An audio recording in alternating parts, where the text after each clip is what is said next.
Greetings, programs, and welcome to the Not My Star Wars live stream. I'm very happy to be here with my guest today. Just want to make a couple quick announcements. First of all, I'm about to reach 800 subscribers. Just wanted to thank my supporters very much. It's been a very fun journey building this channel, and I feel blessed that so many of you are enjoying the videos. I will continue to try to do my best to make cool videos for you guys, and I'm very open to suggestions, comments, things like that. So please, anytime, guys, reach out to me.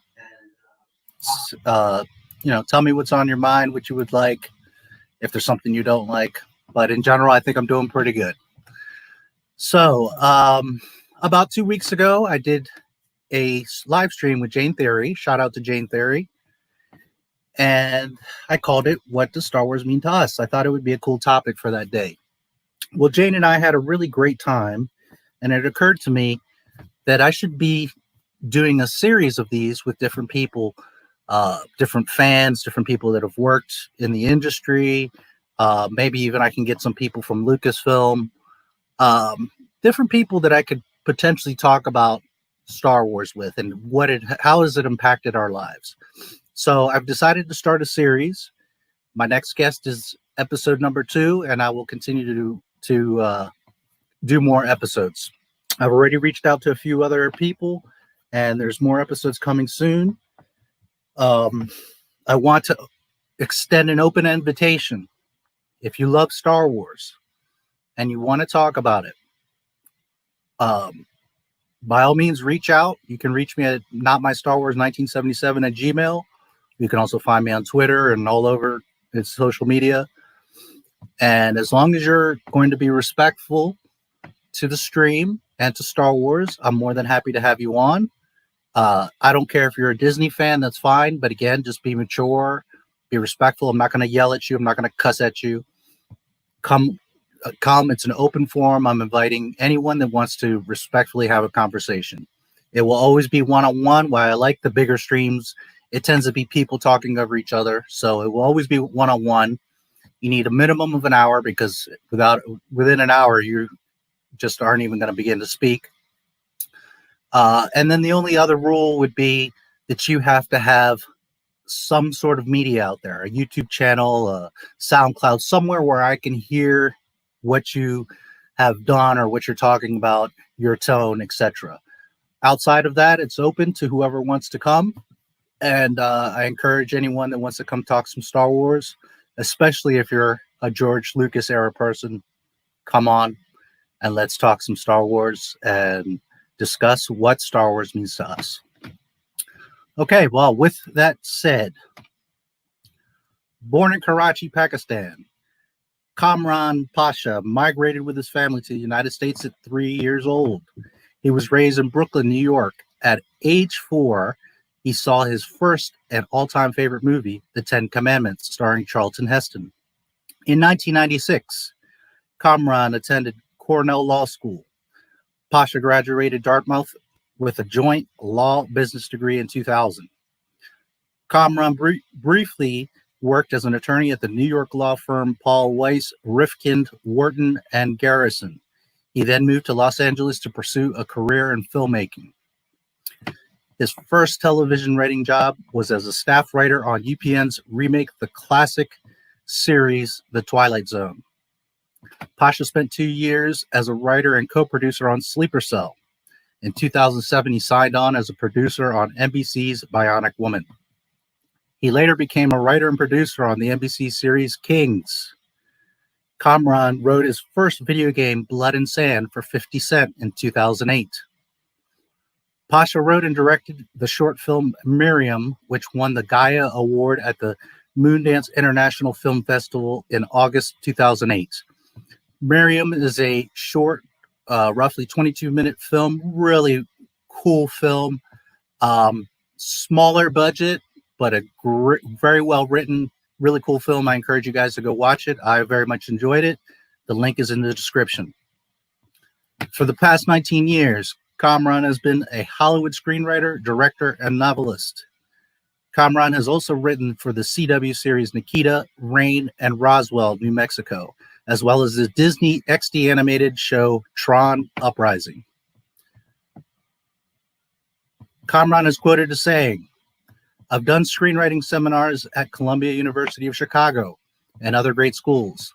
I always use Star Wars to teach students how to write a screenplay. Now I add, The Last Jedi will show you how to do it wrong." And then lastly, The Last Jedi is garbage. The Last Jedi is a garbage film that is poorly written and motivated by ideological issues from people who have no love for Star Wars. And I couldn't agree more. With great honor, I give you guys Kamran. Thank you for coming by. Thank you. That was a great bio. You did your research. You even found out my favorite movie is 10 Commandments. Yes, I did. I am a researcher, and I wanted to pull up some cool stuff because everybody just has you on. It's like, hey, you work in Hollywood, and nothing against anybody else, but I wanted to make a nice little bio there for you. So hopefully that was all accurate. It was, and the funny thing is, if anyone's on my Twitter feed, they'll see that I just did a whole Twitter feed about my opinion about who the actual Pharaoh of the Exodus was. So I'm still obsessed with that Moses story. I just did that post maybe an hour ago. So cool. Well, I'm very glad to have you. I appreciate your time. I have Kamran for a little bit over an hour, so we're going to get right to it. I don't know if you wanted to ask or say anything before we begin. No. I mean, I think the quotes that you did, are quotes that I stand by. They're controversial quotes for somebody. I'm not necessarily famous in Hollywood, but I am a working professional, and and people have asked me, are you afraid to put them out there? And I said, look, Star Wars is very important to me. These are my opinions about a film. I am very open about the fact that I despise the movie The Last Jedi.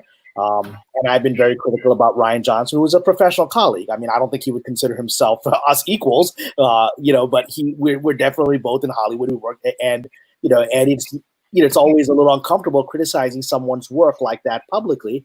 And I have said, and I'll say here again, I actually think Mr. Johnson's a very talented director visually. I actually really loved his movie Looper.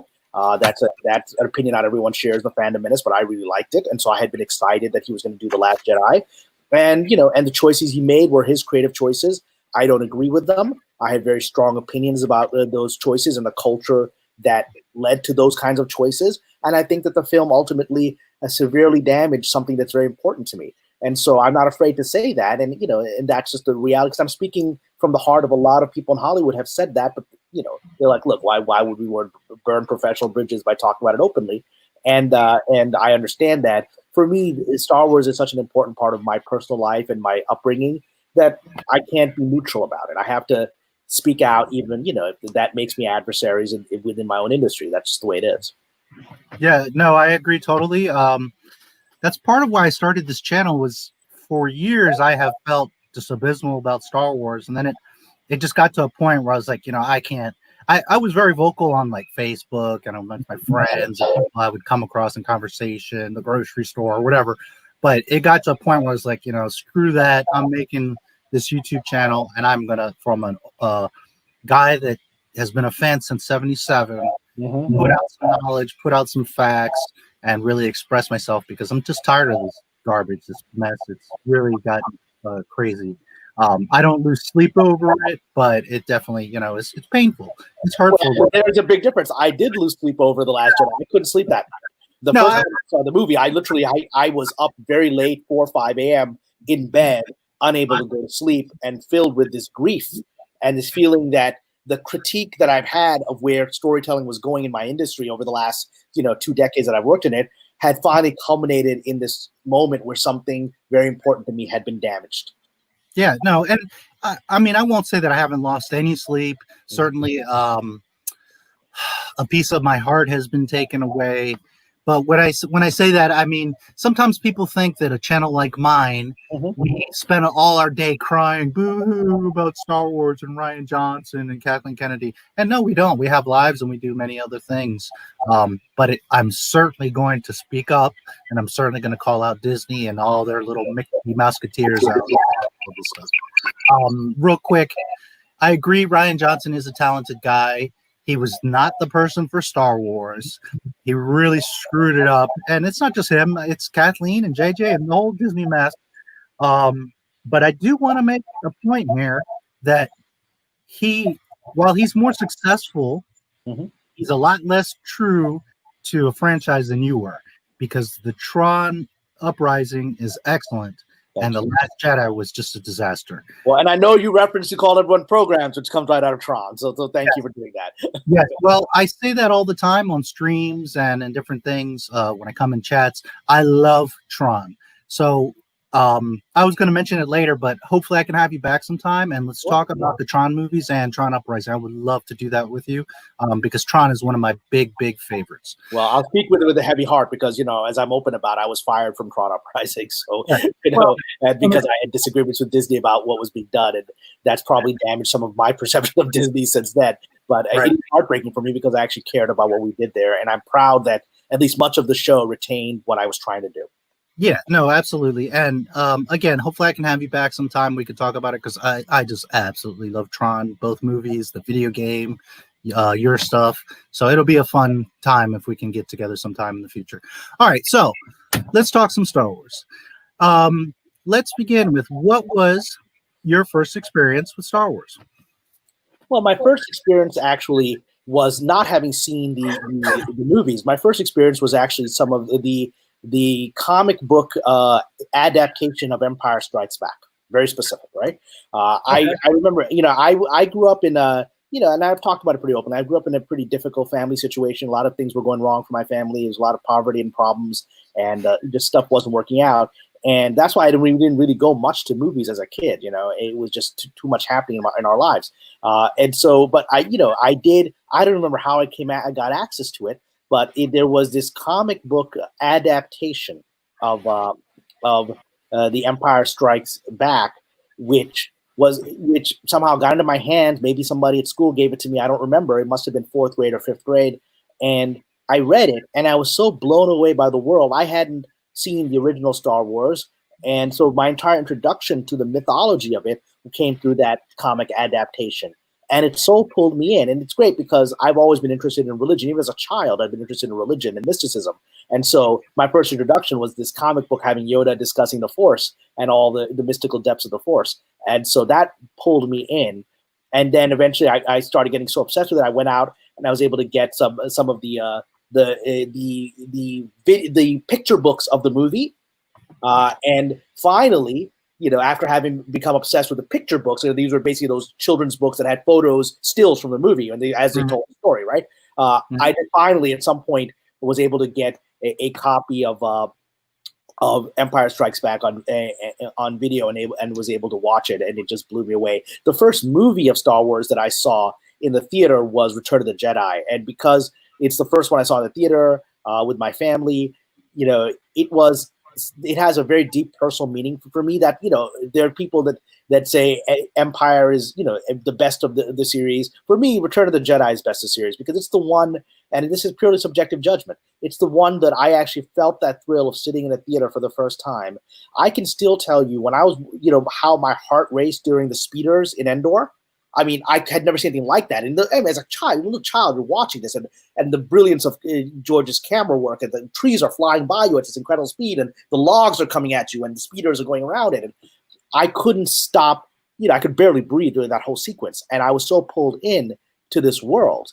And also, I just become maybe 12 or 13 years old, and so suddenly Princess Leia in a gold bikini woke me up, right? And so that had a very deep impact on me. And the final moment when Vader throws the Emperor, we didn't even know his name in those days, he was just the Emperor, throws the Emperor into the reactor shaft of the Death Star, I felt like my soul was exalted. I mean, people in the audience were jumping up and down and screaming in their seats. And for me, that was, the first actual spectacle that I experienced as a child in a group setting, and that remained branded on me. And so Return of the Jedi is very important to me for that reason.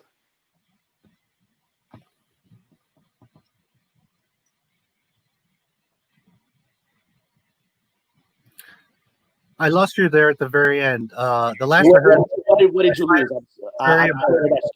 the last I heard was that's why it was very important to me for that reason. Did you say something else, or was it just like no? That's Return of the Jedi was important to me because it was that great spectacle that had this deep emotional imprint on my heart that I can still feel today in my heart. Yeah. Okay. Real.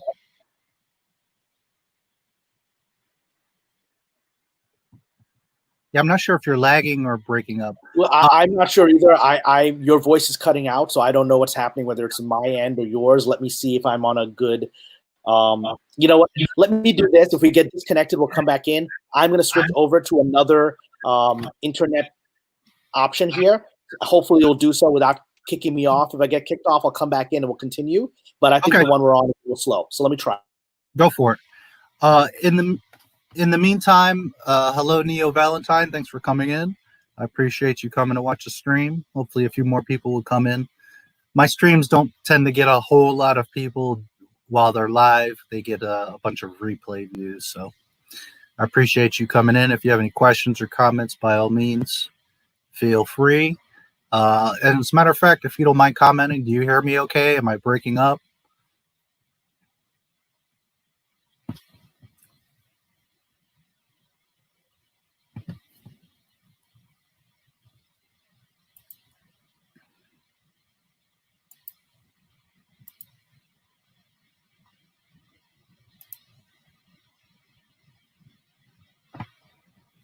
Okay, thanks. I appreciate it.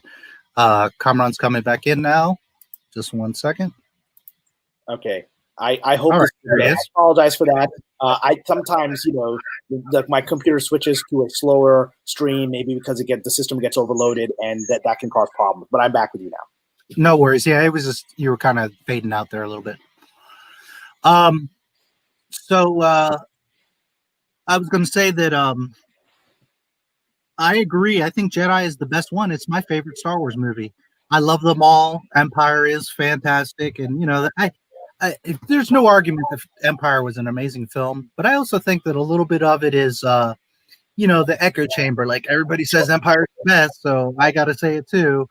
And I think that objectively, Jedi is the best one. And there's a lot of people who make a lot of arguments against it, but I love the Ewoks.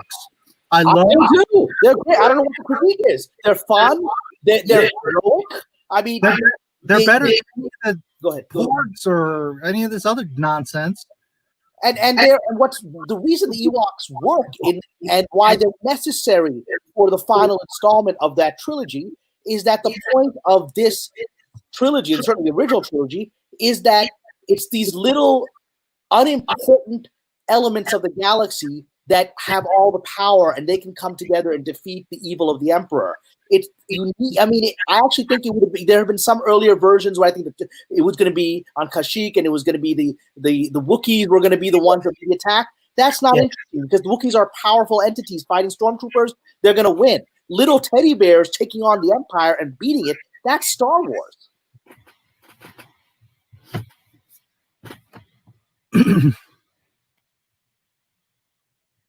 Yeah, absolutely. I see what's happening. I can hear you, but your video is lagging a little bit. But it's okay. I see that I'm following. I'm doing my best here. I mean, I can keep switching off. No problem. You're fine. You're fine. I'm just want to make sure that you and I are in sync. Yes, the Ewoks are exactly like Jar Jar Binks, and people don't understand this. That George Lucas is showing you that the most insignificant, clumsy, crazy, weird, nerdy, whatever character has a place in the galaxy. And just like the Ewoks, Jar Jar had a huge impact on everything that happens. And I'm glad that you said that because people fail to recognize this, that, the point was these little teddy bears had huge hearts and they banded together and they just wrecked the Empire. It's not that the Empire was incompetent. It's that they were overwhelmed. They weren't used to getting rocks thrown at them and little bears coming out of the trees. And that's the whole idea of guerrilla warfare, right? Is that they're used to fighting rebels with blasters. They don't have they don't have training for that. There are logs coming in and hitting the walkers. They don't have any training for it. Exactly. Can you say Vietnam? That's the same thing. Vietnam was very outmatched, but it was their terrain. They knew the lay of the land and they had the advantage. That's what Lucas is showing you. And there's a moment that stayed with me as a child. I mean, I cried in the audience when one of the Ewoks is killed in the blaster attack by the walkers, and then he stops fighting to grieve for his friend. I mean, Lucas put that in there to show I won't use the word humanity, but the empathy we feel for the whole war. I mean, even as a child, you feel really sad because these are cute little teddy bears and they're heroic, and then they die. I mean, he has no problem showing you the consequences. Absolutely. No, I agree wholeheartedly. I always was impacted by that scene, and I felt more for that little Ewok than anything in the Disney trilogy, anything in Disney Star Wars. I mean, I have no feelings for any of these characters, and I have more love for that little Ewok and for R2-D2 and for all these other creatures than any of the nonsense that Disney has made. I wanted to touch on the speeder bikes. That was a huge scene for me, one of my absolute favorite scenes of all time. Not only the movie side of it, but also knowing how they did it, the special effects, and the speed and the sequence of it, the sound effects, just amazing. That's another thing. Jedi being the last of those films, they had ironed out a lot of kinks. They knew the technology and the special effects were at the highest level at that point. I just think it's the most polished, best made Star Wars. You could argue Empire has the strongest story, but I think that people get so caught up in the "I am your father." Luke wasn't very good at sword fighting or a Jedi then. So we see him in Jedi. He's a master. He's a whole other level. When he came to kick ass, he wasn't just kind of learning at that point. At that point, he was like, "Listen, you're gonna give me my friends back, or you're gonna die." Well, I mean, and when I saw that opening moment where R2 throws him the new lightsaber, and you see the green lightsaber, you realize he made that himself. I mean, he's gone the full journey of being a hero. He has nobody to train him. He had to figure that out himself. Even as a kid, I got that this is a new Luke Skywalker from beyond the comic that had first introduced me to Empire Strikes Back. This is somebody who doesn't have any help. He did this without Yoda teaching him how to do it. He did it on his own. Yeah, absolutely. To give a little bit of credit, I would think that Yoda and Ben's Force Ghost would have guided him. But in general, yeah, I mean, he was on his own, and Well, in some of the material that I read about deleted scenes, there is a scene, I think I've actually seen a YouTube clip of it, where he finds in Ben's old, in his old cave, he finds a book of how to make one, and you see him make it, right? And then there's an actual film scene where then Vader communicates to him, through the Force, and calls out "my son," and he ignores it and he ignites the saber. I actually saw that. It's some deleted scene that was put on YouTube, and I've seen it. So that's the mythology of it. But still, he had to do that on his own. Right? Yeah, no, absolutely. He instruction manual and figure it out. Absolutely. And back then, Force Ghosts couldn't interact with our world like they do Which now. they still can't, because that's not canon. That's just right. Exactly. Real quick, Neo Valentine. And they actually did something, yes. And real quick, I'm just going to mention in The Mandalorian, Cara Dune's like, "Oh my God, an ATST, we're screwed." And meanwhile, Ewoks are like, "Hold my beer," and just destroying the Empire. So I'm not a huge fan of The Mandalorian. We don't need to get into it. But yes, the Ewoks did do. Yeah, The Mandalorian is their best effort to get back on track. It's going to be a process, after having basically the patient has had a heart attack. And now you got to rebuild it. It's a process. Yeah, no, and it's the best they've done. I'm not saying it's terrible, but it has so many canon and lore problems and production problems. It's just, to me, it's a mess, but whatever. So yeah, Jedi, I agree. That's my favorite. I love Jedi. I love them all. I love all of 1 through 6. I could argue all day that Empire is the best, and I could argue that A New Hope is the best. We're all here because of A New Hope. And I actually thank The Last Jedi and the modern Disney fan fiction trilogy, because I had a lot of issues with Episode 1, and now I really enjoy it, because now I have the context of what a badly done fiction can be, and I really now understand what Lucas was trying to do there, and so I look back and I really appreciate Episode 1 now. Yeah, and I mean, people have different opinions. I like them. I love the prequels, but all that matters is that they have continuity, that they're canon, that they make sense, that they explain and expand the story. we all have different opinions on Star Wars, so you can't make a film that everybody's going to love, but it's respectful to his story, whereas Disney is just on a whole other universe. I don't know, they're so confused of what Star Wars is, and I don't think it's that difficult, but maybe it shows how special Star Wars is, that only certain fans seem to get it, because Disney is really clueless about this. Well, thing. I mean, we've had a cultural thing where, I really do believe this new Disney trilogy is aimed for people that are unfamiliar with Star Wars largely, and there are people that didn't really watch it with their parents and didn't, it was rebooted for them essentially, and this is a new story for them, so they don't understand the disconnect from the original material, and they resent us critiquing it because this is the only thing they know. Yeah, no, I agree. That, or they haven't seen Star Wars in the past 20 years and they're going off of old memory, and they're not connecting the dots of like, hey, this is like not what Star Wars was. It's an interesting dynamic of what's going on with that, but it is what it is. So I wanted to ask you, how did you feel when you came out of Jedi? And when I say that, specifically emotionally, not what your mind was doing, not logically, not what your mind was processing. How did your emotions, what did your body and soul feel when you came out of Return of the Jedi? Well, it's a phrase I used earlier, and I'll expand on it. It's exaltation. I felt like I was soaring, right? My heart was racing throughout the movie, and then the final moments, and literally when Darth Vader's mask finally comes off, right? I mean, I thought my heart was going to blow out of my chest, because that's what this great mystery of what the man looks like, right, is coming to. And that, it really, I mean, it just was something that you said from the heart, from the mind. My mind had shut down by then. I was just absorbing it all, right? And the emotions of it had swept me away to another world. It felt like the most fulfilling possible end to that story, right? I felt like I had experienced an archetypal story. At that age, I must have been about 12, 13 years old. I wouldn't have been able to use those words to describe it. But the emotion of it, a feeling like you've actually gone through a grand myth that takes you back, again, I couldn't have phrased it, but it's like the primordial feeling of being in front of a campfire and hearing Homer tell the story of the Iliad or the Odyssey for the first time, right? You feel like you're being swept into some grand story that is part of the universe in some profound subconscious way.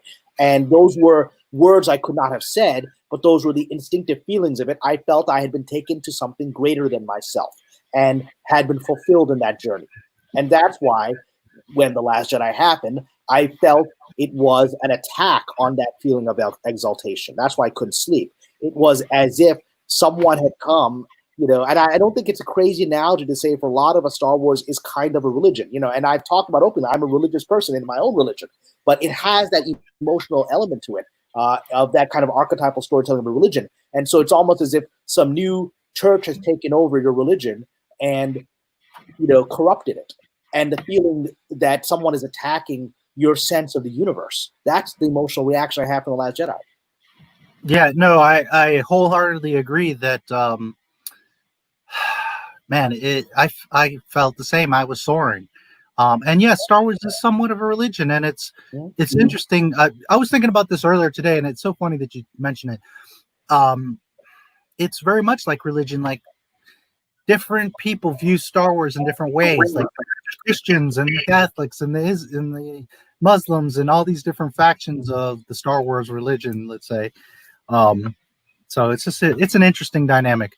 I know that in all the movies, I cried, I laughed, I got I don't know if upset, but like not or angry, but like you evil Vader or Stormtrooper. I felt pride. I just went through this whole emotional roller coaster, and it just it felt like a spirit, almost like a spiritual experience. Exactly the word I would use. I mean, that's what I was trying to get to. This is a profound. It has an effect on the soul. Yeah, and I came out like feeling better, like more of a person, more complete. Even at a young age, I felt like, wow, this really has changed my life and is going to forever impact the rest of my life. So much magic in those films that is so lost today. So with that, how did you feel when you came out of The Force Awakens? Well, when I came out of The Force Awakens, I'd been eager for this. I didn't know where they were going to go with it. And I had been very hopeful that J.J. Abrams, who's a lot of his material I have liked. I liked the first Star Trek movie that he did. I didn't like the subsequent movies that were done under that vision. But so I was excited about what the possibilities were. And I watched it, and when I came out of it, I had this sort of neutral, almost hollow feeling. I didn't have the sense of shock and depression that I had from Last Jedi, but I didn't have that exaltation. And it was the first Star Wars movie that I did not go see twice in a theater ever. I mean, like I said, I had not seen the first New Hope or Empire Strikes Back in a theater, but when they were re-released in theaters, I went and saw them in theaters, right? And so I saw them multiple times. I didn't no desire to go see this movie a second time because I felt like the story was a rehash of A New Hope, and it wasn't a very good one at that.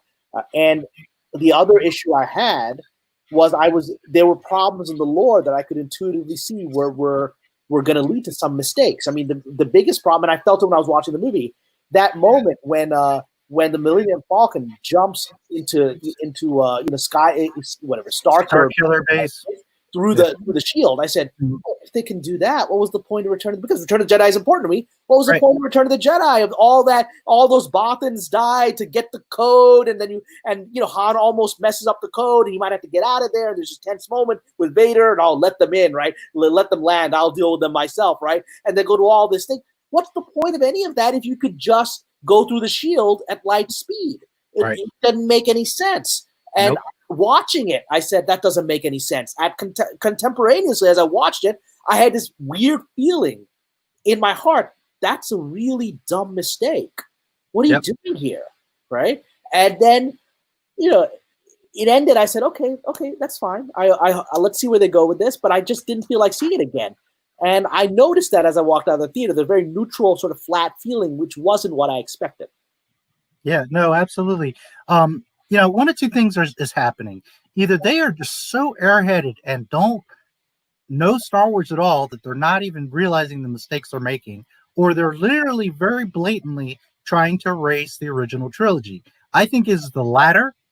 I think it's both, but I think it's more so the latter, very motive driven to erase the past and just break every law, every rule, so that it doesn't matter. The old stuff doesn't matter. It's what we say it is. Yeah, I agree. It is largely the latter. I do think a little bit of it is the people making the decisions weren't smart enough to understand the logic of what they were doing.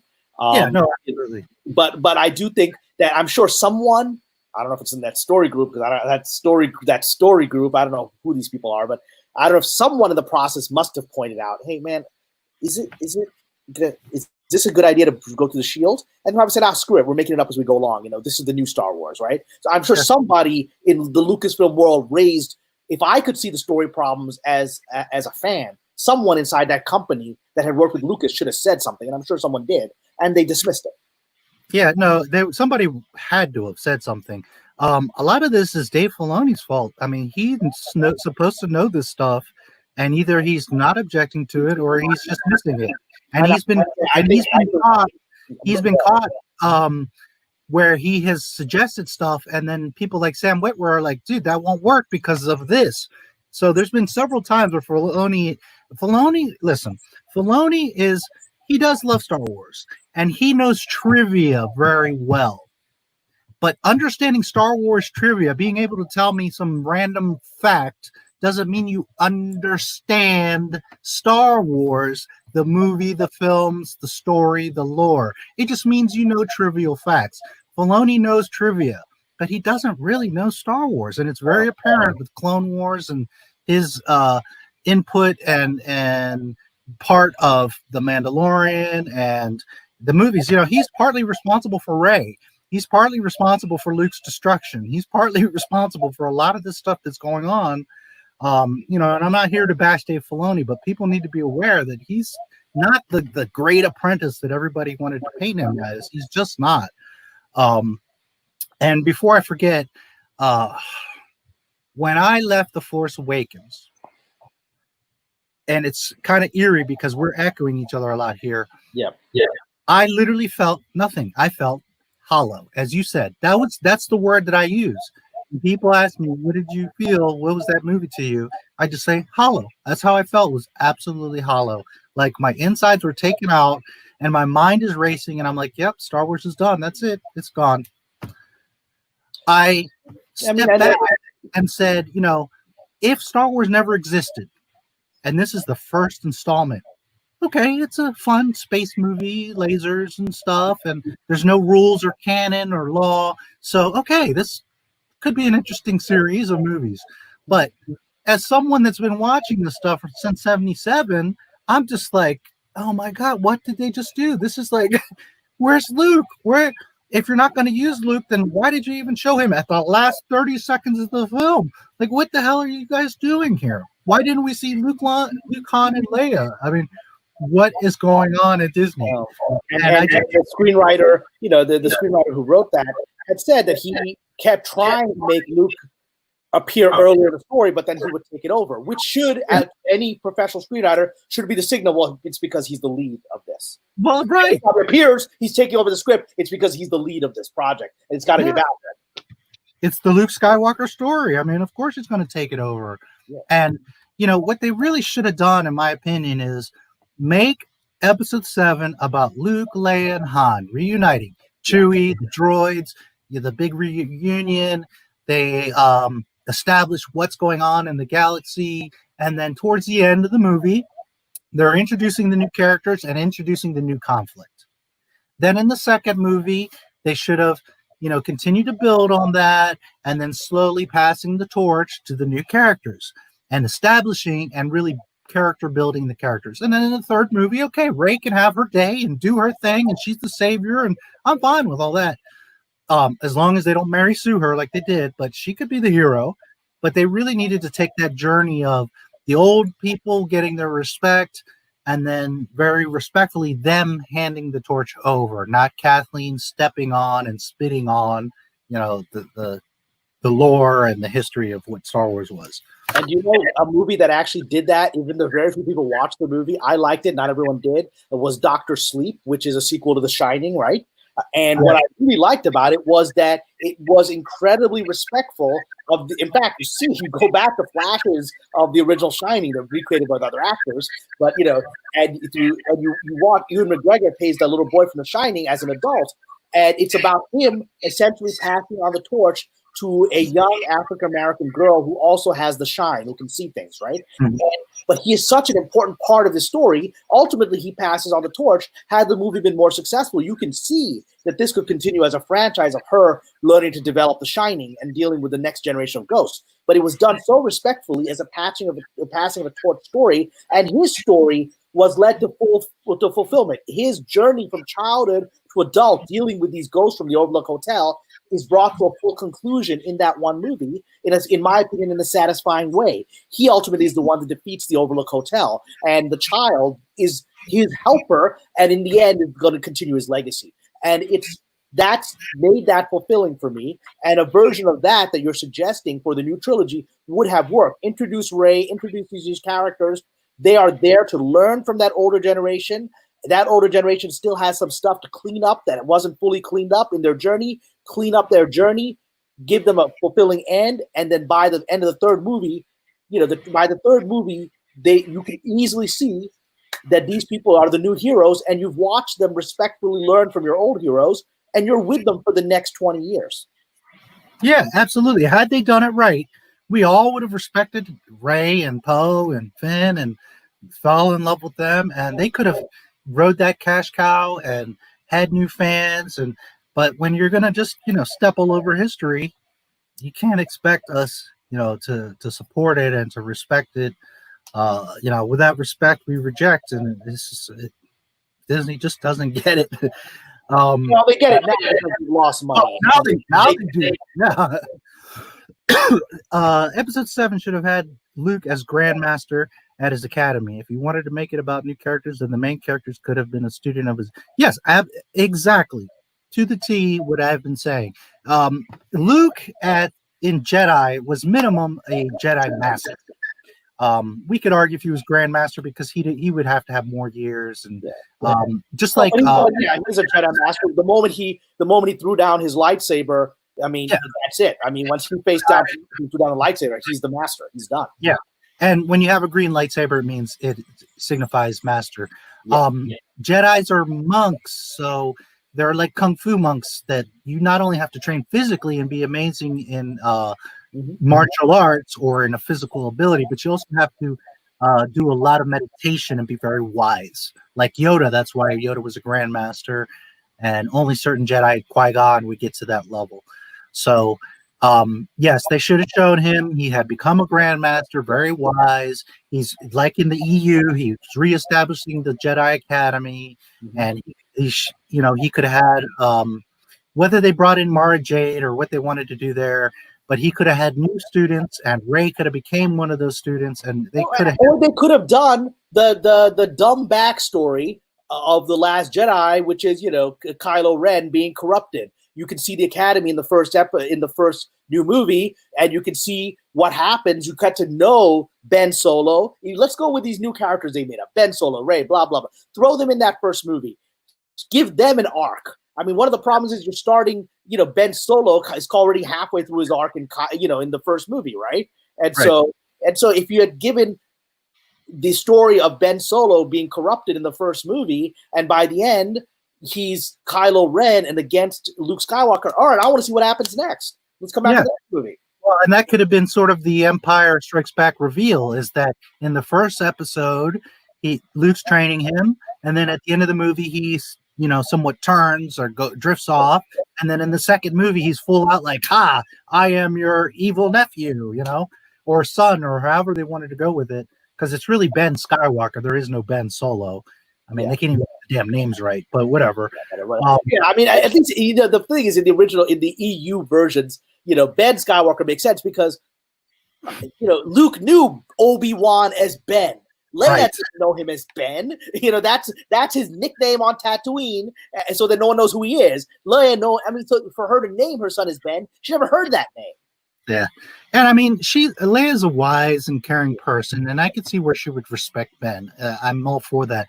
But really, Han and Leia had like all of 3 sentences of dialogue with Obi-Wan, whereas Luke had that very intimate connection, and furthermore, that extended with Obi-Wan's Force Ghost guiding him throughout, later times.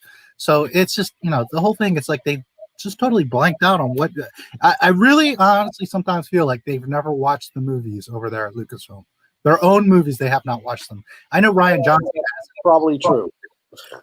It's one thing to see the movie, or to watch the movie, but to actually see it, it's like hearing and listening.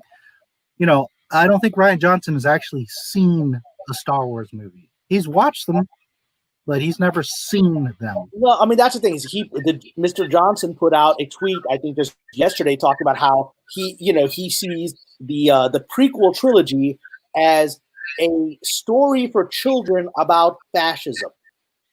The prequel trilogy isn't for children. One could make an argument that the original trilogy, we all saw it as children, but the prequel trilogy, Lucas brilliantly understood he was trying to keep the old fans that had loved his movies as kids, who are now in their 20s and 30s, and he wanted them to watch the prequel trilogy, which is a much more sophisticated adult movies, while still having children's stuff in there that would satisfy children, right?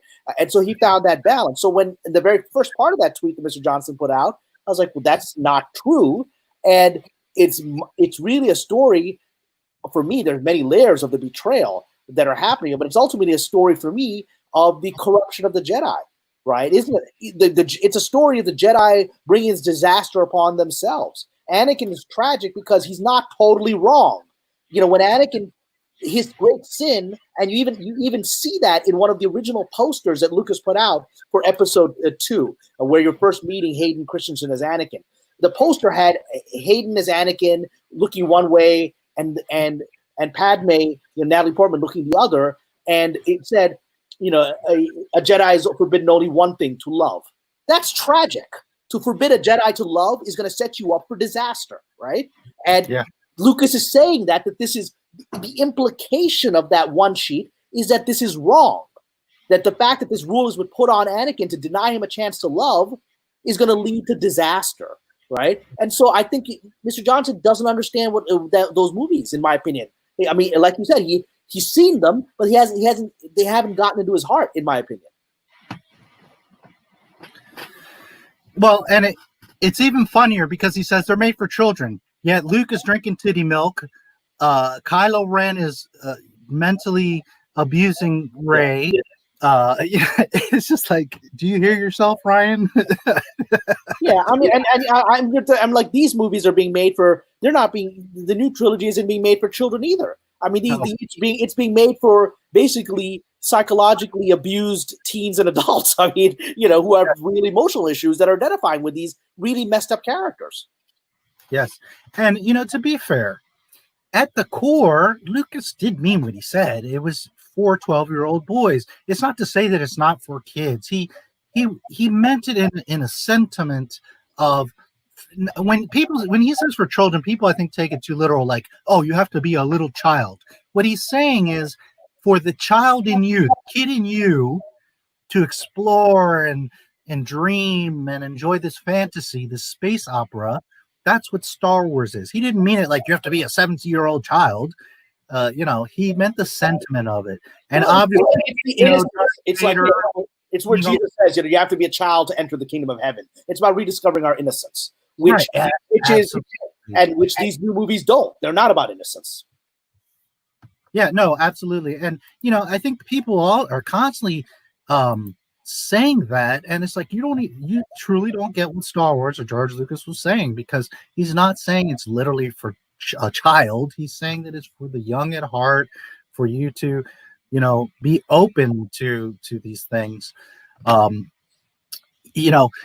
Arms, limbs being chopped off, and force lightning, and the Emperor's face, and all these things that happen in Star Wars. It's not for little kids. I mean, obviously,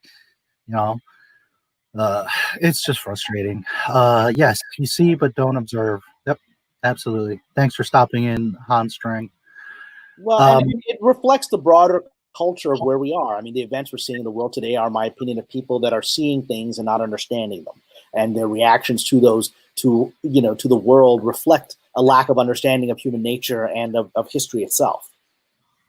Yeah, absolutely.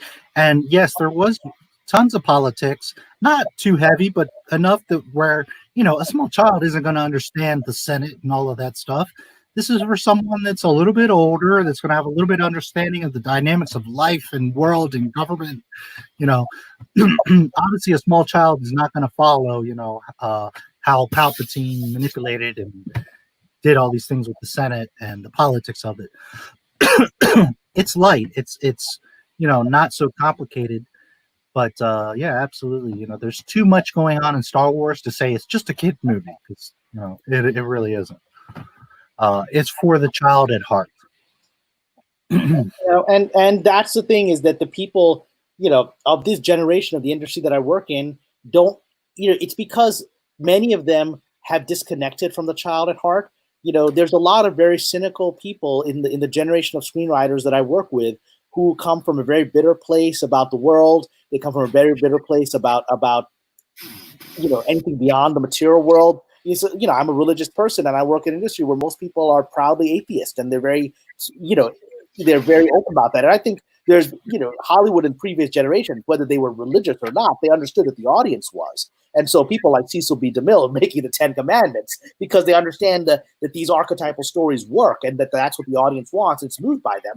But you're now having a generation that I've been working with for a while and constantly fighting with in writers' rooms that feels that the religious impulse of the human condition is pathological. But they don't understand that religious impulse is programmed into us. So you can remove traditional religion and you'll replace it with political ideologies and Marxism and this and that. And that's what we're seeing what we're seeing right now in the world events today and these riots and all this stuff are people that are acting as if they're following a religion. You can't reason with them. You can't argue with them. You can't present them facts. And that's coming from a place where the impulse to believe in some greater purpose to the universe is there, and you're just perverting it into this nihilistic worldview. And many of the people of my generation of screenwriters have that worldview and have catered to it and have fomented it in this generation, in my opinion. Yeah, well, and even a step further, more than a religion, it's like a cult. Yeah, It's like they are this sick cult of non-understanding, non-empathetic, just greed and agenda and and how do we define a cult? I mean, one of the things that, versus a religion, I think, is the end result. Cults tend to leave people feeling unhappy and unfulfilled, even if they're still trapped within the group, right? Religions, generally the ones that succeed are the ones that give people meaning and purpose and make life easier for people so they can get through the struggle of life. Whereas in my experience, and they exist in Hollywood, actual cults are there that they give people order and meaning, but they take away your sense of connection to other people. That's why it's a cult, right? And so that's what we're seeing with much of the social events that are happening today, is that people are involved in these negative movements that are not actually making them happy. They're allowing them to express their anger and their rage and all of these things, but there's nothing productive coming out of it. So that's a cult. Yeah, no, absolutely. It totally is. I think Lucas originally wanted Spielberg to direct the prequels, but he declined. I don't know how true that is. I don't know if he wanted the entire prequels, but he did want Spielberg to do some directing. Yes. Spielberg said, no way, man, this is way too much. I don't want to do it.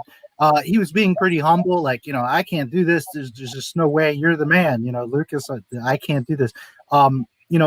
Spielberg has always shown a great love and respect for George Lucas. And in fact, there's an interview where I just put it up, The Impact of Star Wars, and George Lucas quotes something that I remember from way back when, is that nobody believed in Lucas. Everybody was like, you're crazy. But Spielberg said, hey, this is going to be the next big thing. This movie is going to change the world. Spielberg was the one guy that said, hey, watch out for this movie because this is going to be the thing. And sure enough, I know that. I read that in a biography of George Lucas, that he had done an original early screening of Star Wars with just friends like Francis Ford Coppola and those people that were in his clique, right?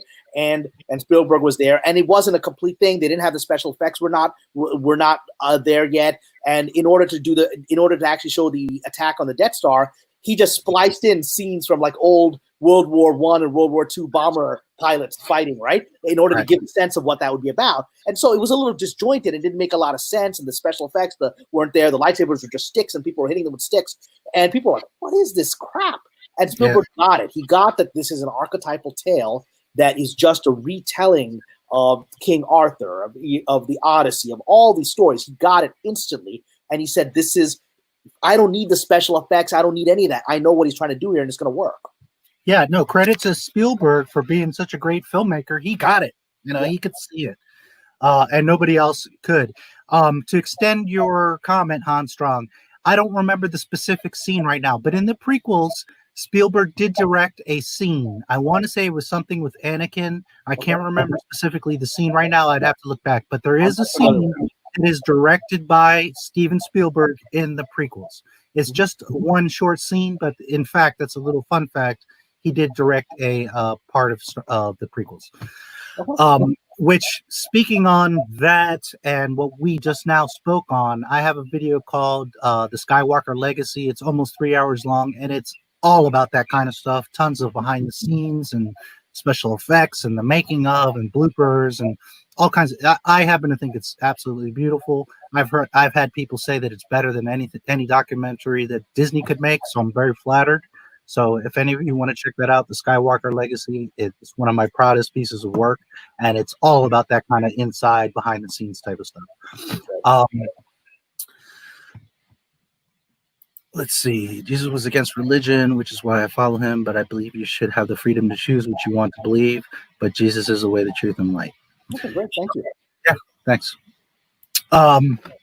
So, yeah, man.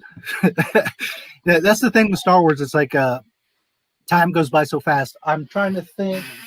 You're gonna have to go in about 15 minutes. So. Yeah, I know. We could go on for hours. I mean, but I think we've talked about stuff that hopefully your viewers will appreciate. I mean, because Star Wars is an emotional, spiritual experience, and it's ultimately gauged by that. For me, if I walk out of something called Star Wars and I have a bad emotional experience, then I didn't come there for that.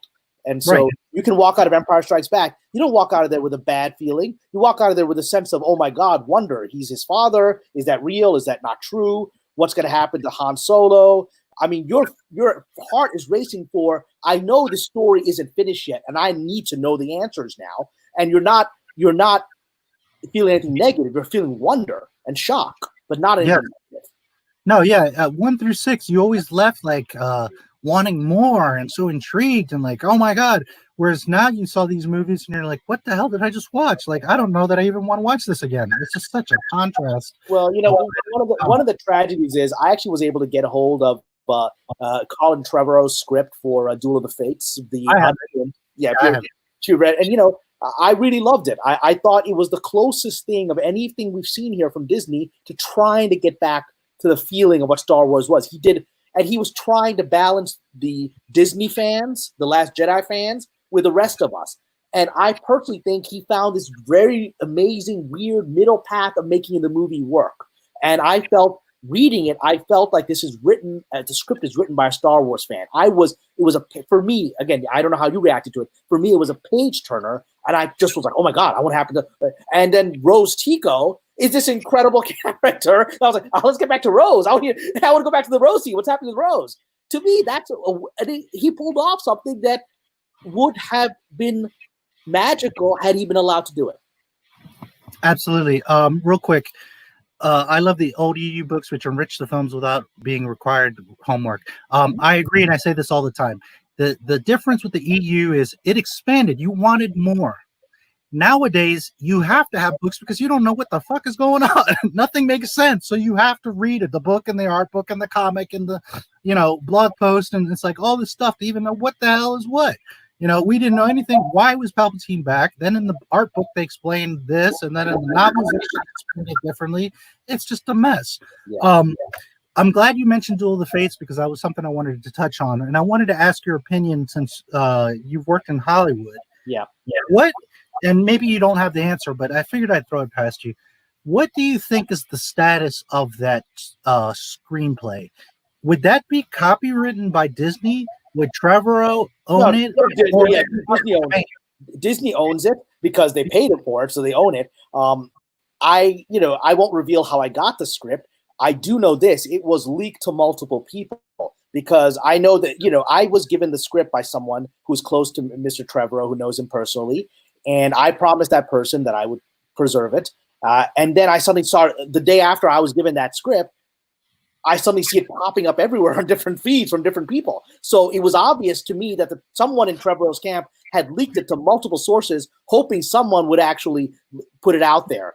And I started only talking about it publicly once I saw that it had been leaked and people were already talking about the plot details because I had made a promise. I think that it had been leaked to me, perhaps to be one of the people that could leak it. And I didn't do that because I had made a promise. And I realized I think maybe I was supposed to have leaked it. I don't know. So. I rolled my eyes when you had to play Fortnite. Yeah, that's the type of thing.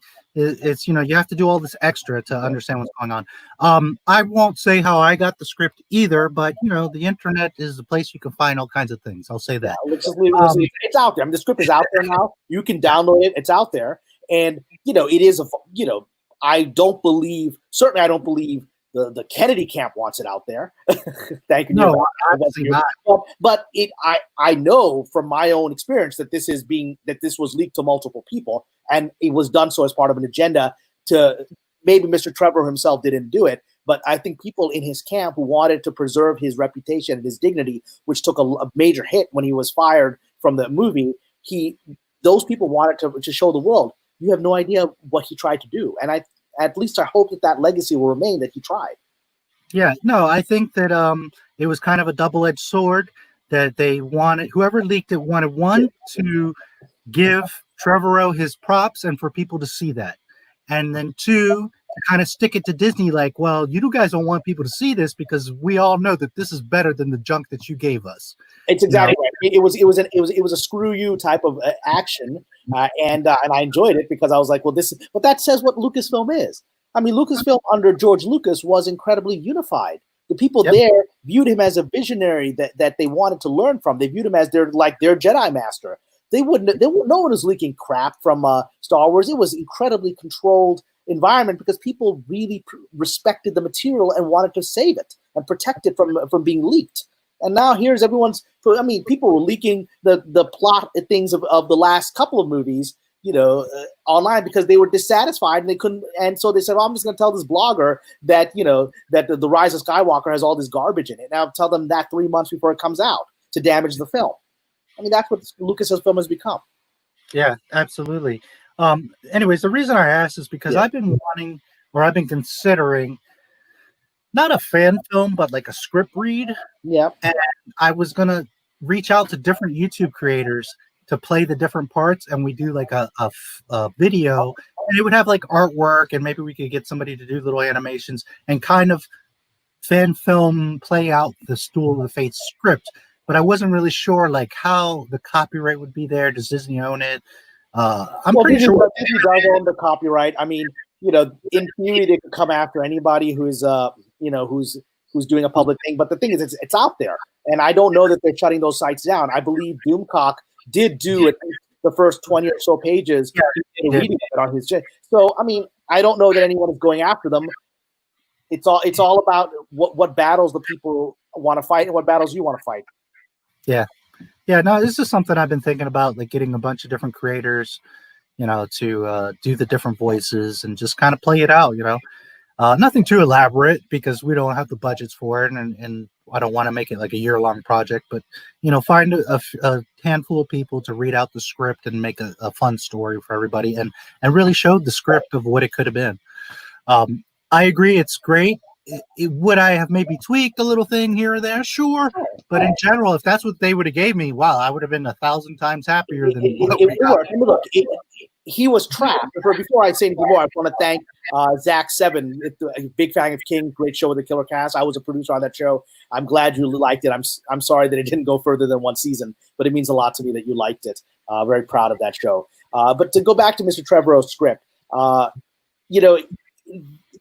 friend of mine was still angry at the script. A friend of mine said, "Look, it's still not the Skywalker story because."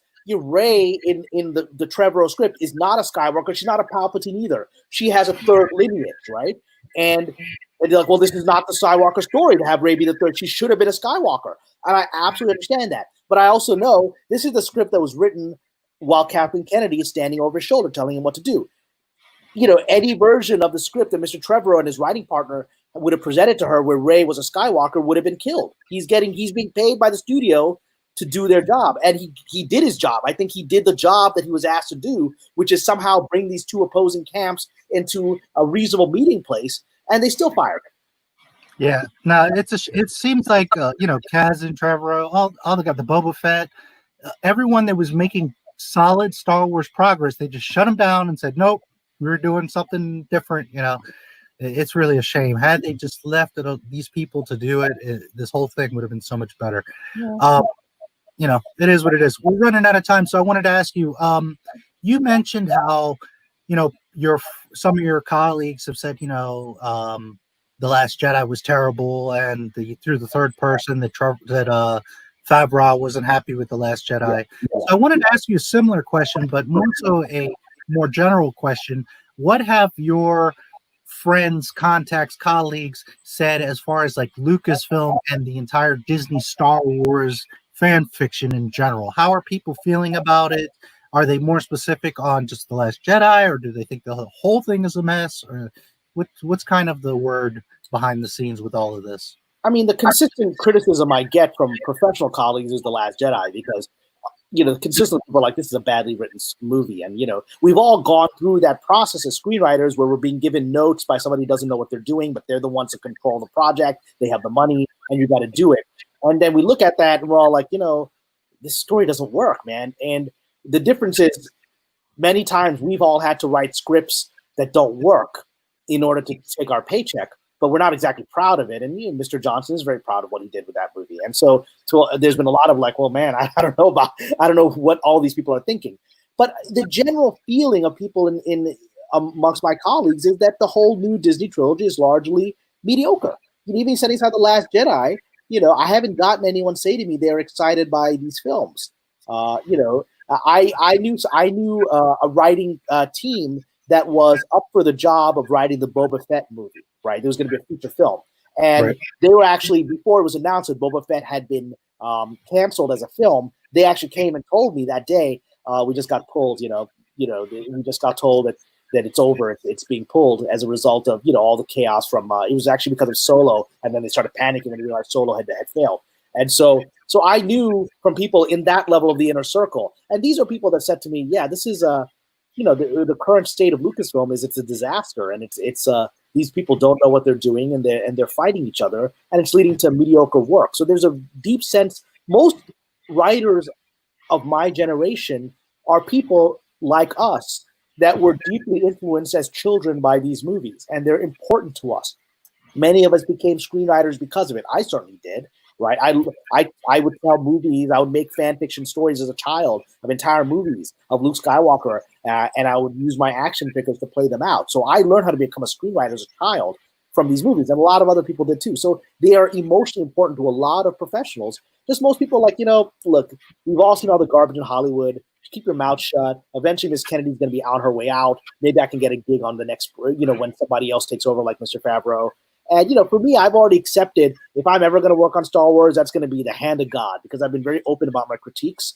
And, and I'd have to be in a place where I've become such a successful professional that they're rushing to me, that despite my big mouth, they want to work with me. And that might not happen in my lifetime, and that's okay. I'd rather be able to critique it and share, let people be able to realize they're not alone and they're not crazy, because right now they're being told by these Disney fan fanatics that all of us in the fandom menace, or all of us that don't like these movies, are crazy and on the fringe. I'm like, no, that's not true. I mean, powerful people in Hollywood don't like these movies. So I feel like my job is to give people that reassurance you're not crazy. So I've heard you mention that Boba Fett story in another stream, but I just got something that you said. That was a direct result of Solo being a failure. Yes, correct. Yeah. Aha, I didn't know that. That's interesting. Yeah, so that was because literally it was right after Solo, within a few days of Solo, that my friends came to me and said, I think we're done. We're not going to be doing this. Well, shit. Boba Fett is my favorite character of all time. And I was me of all people, was so looking forward to Boba Fett on the big screen. And man, freaking Solo. Nothing good came in that stupid movie. Well, and it was, the thing is, I haven't seen Solo because I boycotted after Last Jedi. I was so upset by it. I haven't seen it. All I can say is that I've heard it's not a bad movie. It's not necessarily a great movie, but it's not a bad movie. It's just, it was going to be the sacrificial lamb for people's anger over The Last Jedi. And that's not fair to anybody involved in that film, but it is what it is. Yeah, I mean, it had tons of problems. It was like 80% done, and then they redid it. Yeah. It has a lot of funny colors in it. It's not the worst movie ever, but it's really pretty bad. Yeah, I mean, what are you going to do when you refilm a movie 80% and change the total tone? I mean, what's going to happen, right? I mean, it is what it is. And it also breaks a lot of lore. Like, people don't know that Han Solo in reality freed Chewie and, if not all, a ton of Wookiees. It wasn't just him in the cell with Chewie, which is portrayed in the movie. And that's why he had this, that's why Chewie had this life debt to him and all of that. Right. Which is, and those were the original, if I remember correctly, some of those Han Solo books were some of the earliest EU books in the early 80s, right? Yeah, absolutely. Right? And so they're old lore that worked. I mean, they worked even before we knew where these characters were going to go, before there was an Empire Strikes Back or anything like that. And so, messing with that stuff that works to replace it with something that's mediocre, it is what it is. Yeah. I didn't show this earlier because we're limited on time, but I did want to acknowledge it. Neo Valentine. Kamran, did you ever read the books? He mentioned it. Yeah, I mean, my friend OG Star Wars, she's got her own channel. She's the absolute obsessive with the EU. I actually really enjoyed the Thrawn trilogy. I thought it was really well written, and I would have liked to have seen that film. There's actually, I'm going to post them on my Twitter feed, but I found a YouTube channel where they're actually making a fan film version of these books. They're using their own animation to essentially animate the story of Thrawn from that trilogy. I like that. There's that book in which Shizor was introduced as the villain. I like that book. I've read a lot of them, and I feel like I should read more because I need my dose of good Star Wars, and those were it. Boba Fett is 10,000% Mandalorian. He always was, and the reason that you know anything about bounty hunters, Mandalorians, Clone Wars, any of that stuff, Jango Fett, is because of Boba fucking Fett. So fuck you, Dave Filoni, for that bullshit that he's not a Mandalorian. That was Dave Filoni, not George Lucas. Boba Fett is a Mandalorian, period. So I don't want to hear that crap. I agree with you, Hans. Yeah, and I don't know what the benefit of him being not a Mandalorian is. How does that advance his character or the story? I don't get it. It doesn't. No, what it does is Dave Filoni's way saying of, haha, I've got control now and I'm going to retcon whatever I want. Boba Fett is a Mandalorian. The reason anybody knows what the hell a Mandalorian is because that freaking patch is on the side of his suit and Empire Strikes Back. So screw Dave Filoni for that nonsense. Well, I hope that Jon Favreau is going to be able to rein in some of the ego and some of the I got to pee on this to make it my own stuff that's been Lucasfilm for the last 8 years or so. And so I really do believe from my friends who've worked with Mr. Favreau that he really, he's like us. These movies made him a filmmaker. These movies influenced his soul. He's going to do his best to get it back on track. And he's, unlike me, he's a politically savvy guy who knows how to work a system. I just speak truth to power. That's why I got fired from Tron, right? And so, I mean, he knows how to survive. And so who's going to have the longer influence? It's going to be him, and God bless him. Yeah, absolutely. Hey, Hans Strong, make sure you go see my Boba Fett tribute video. You will love it. Okay, since we're about finished here, I wanted to ask you one more quick question and make a comment, and I know you got to go here. So going back to the beginning, you said that Jedi was the first film you saw. So did you, on TV or videotape or anything, see A New Hope or Empire before Return of the Jedi, or was Return of the Jedi literally the first Star Wars film that you saw in any kind of medium? No, it's interesting. I actually think that Return of the Jedi was the first one I'd seen in any medium. I think I saw on video Empire Strikes Back on video after that, and I saw A New Hope after that. So it was going backwards. Cool. Yeah, and that's the thing with George Lucas is the story is so cohesive that you could really watch them in any. You could even go like 1, 4, 3, 6. I mean, and it all makes sense. Yeah. Yeah. The new ones, it's like you watch it in order and you're still lost. You're like, what the hell is this? It's just such a difference. Okay. I wanted to mention. No, absolutely. I wanted to mention real quick. Bless you for speaking out. I think that it's important that we have people on all fronts speaking out about this stuff. I speak for myself and for a lot of people. We really appreciate you speaking out on this stuff. Hollywood needs to understand we're the boss, not them.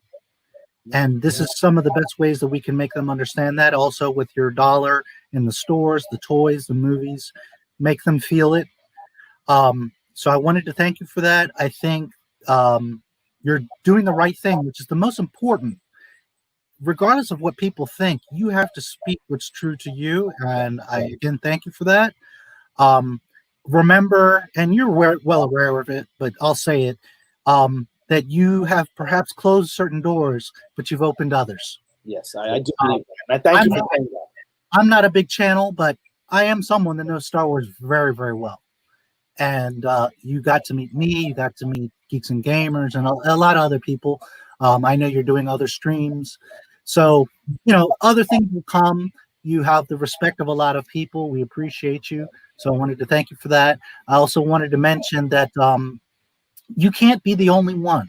So I wanted to put a little birdie in your ear, to put a birdie in other people's ears. Why don't you guys, along with the fans, the Phantom Menace, and there's people, I'm not really Phantom Menace, but I support it, and I'm somewhat for it, I guess.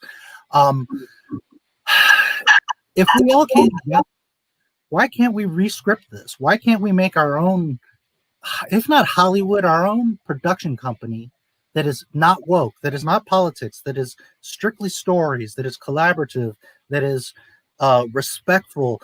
Granted, we can't make the new Star Wars, or we can't do things with these properties, but there's tons of intelligent people with good stories out there. Why can't we create our own type of production company and create new films? Not all films have to have huge budgets, and it's not always about money. There's a cameraman that owns a camera and he'll pull it out to support.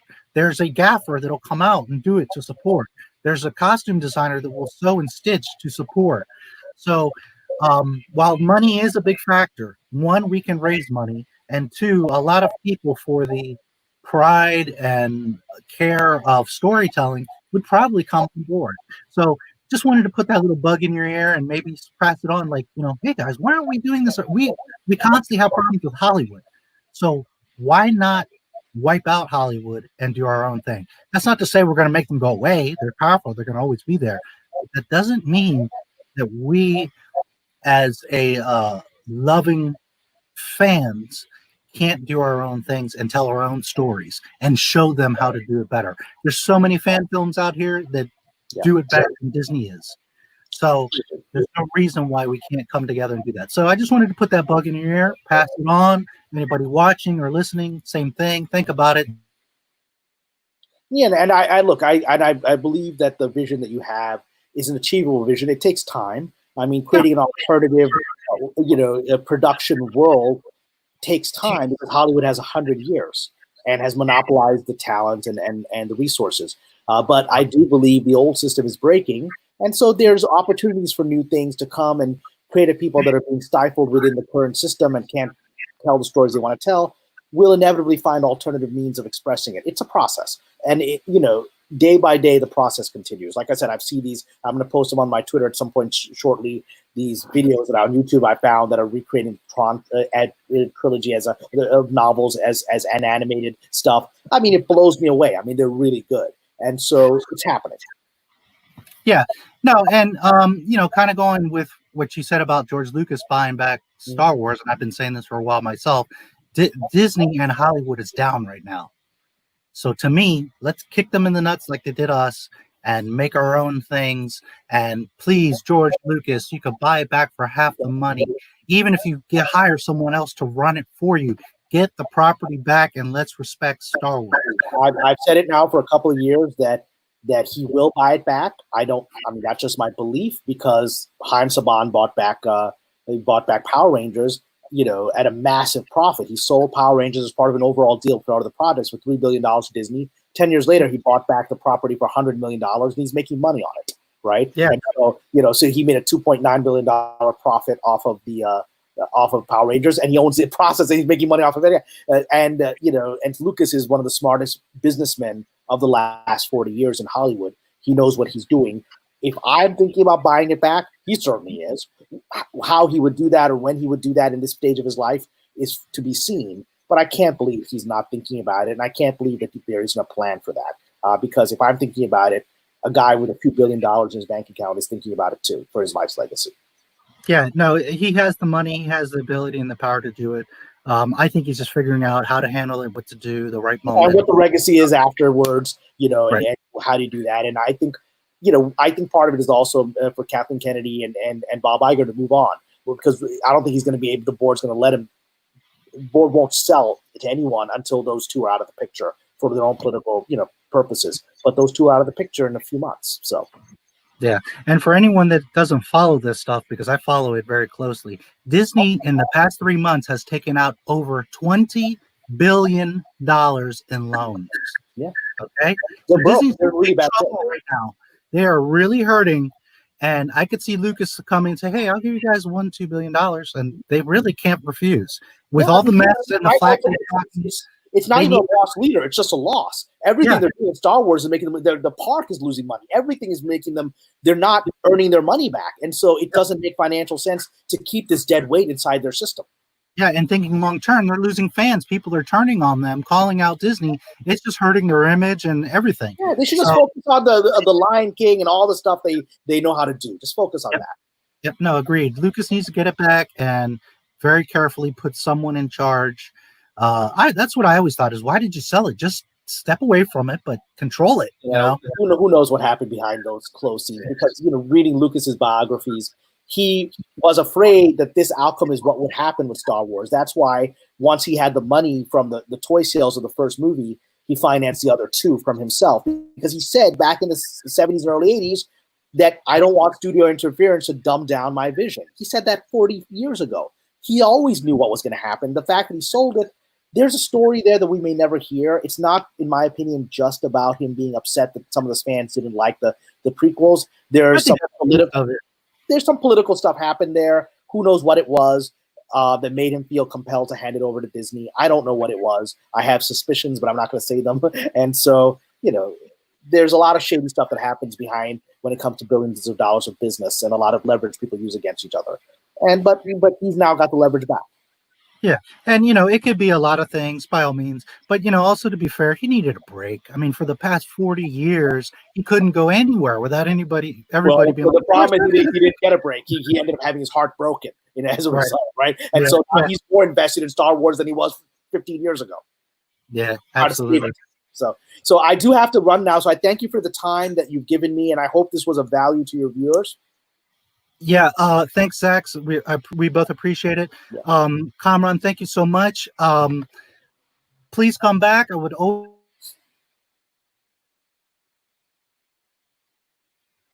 really enjoyed it, and I'd like to talk about it. And I would really like to do a stream with you about Tron, talking about the movies and Uprising. So anytime, you're always welcome. I very much appreciate your time and your insight. It's been a very fun stream, and Not My Star Wars is here for you. If anything, just reach out. And thanks again. Thank you very much for your time. Take care. All right, guys, I'm going to hang out for a few minutes. If anyone has any questions or wants to chat about anything, I'll hang out for a little bit. If it goes quiet, I'll just end the stream, but I'll make myself available if anybody wants to chat or ask or mention anything. I hope you guys had a good time.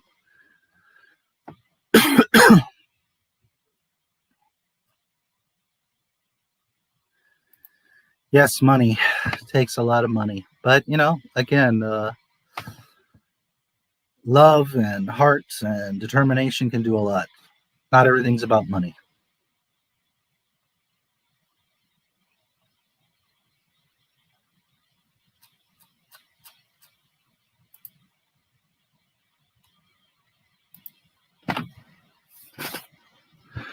All right, well, I'm not seeing any comments, so I guess I will end this stream. I want to thank everyone very much. Neo Valentine, Hans Strang, and Zax7. I appreciate you guys coming in.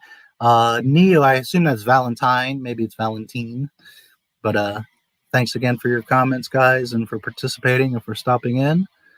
Hopefully you will subscribe and check out some more of my videos. Please leave a like on this stream. It helps the algorithm. And keep an eye out for more videos because I got plenty more coming. So with that said, thank you so much. And may the force be with you guys. Take care.